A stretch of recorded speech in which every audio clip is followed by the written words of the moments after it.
Nah, orbit itu ada macam-macam ya. Mungkin nanti akan sering dengar ada yang namanya Geo, ada yang namanya Leo, ada yang namanya Heo, Meo, ya. Ya, nama-nama ini menandakan geostationary Earth orbit. Jadi selalu di atas Indonesia. BRI saat itu namanya Geo, ya.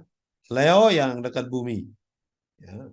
Dekat bumi pasti ya bisa ngelihat bumi dengan bagus ya, kameranya pasti dekat.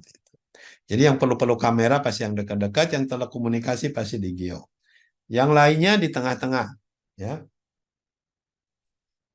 Itu aja jenis-jenis orbit. Silakan ada videonya di situ di YouTube untuk melihat jenis-jenis orbit. Jadi orbit itu bisa dibagi-bagi menurut inklinasi. Misalkan ini yang ada selalu di khatulistiwa nih, namanya ekuator. Selalu di ekuator putar-putar. Ini selalu dari kutub selatan ke kutub utara. Ini namanya polar. Di antaranya ya kan miring, pasti namanya miring, orbit miring atau incline orbit.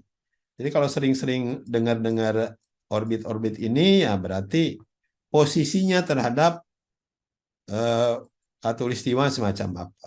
Ya, dia ngelilingi khatulistiwa atau mengelilingi kutub atau jadi mayoritas pasti ini ya. Iya. Untuk bentuknya tadi kita bilang ada yang bulat, ada yang elip, mayoritas elip. Ya, karena bulat juga termasuk elip sebenarnya, bagian dari elip, tapi mayoritas lonjong. Lalu menurut ketinggian, tadi ada Leo ketinggiannya, ada Meo, ada Geo.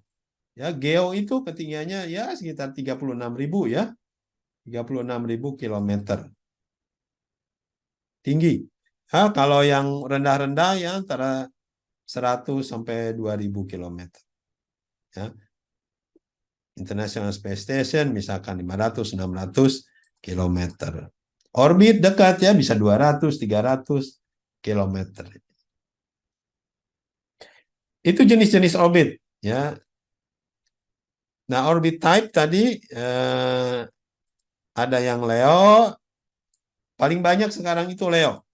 Ya, kenapa? Ya kita harus bisa karena ada kamera bisa dekat dengan bumi supaya resolusinya bagus.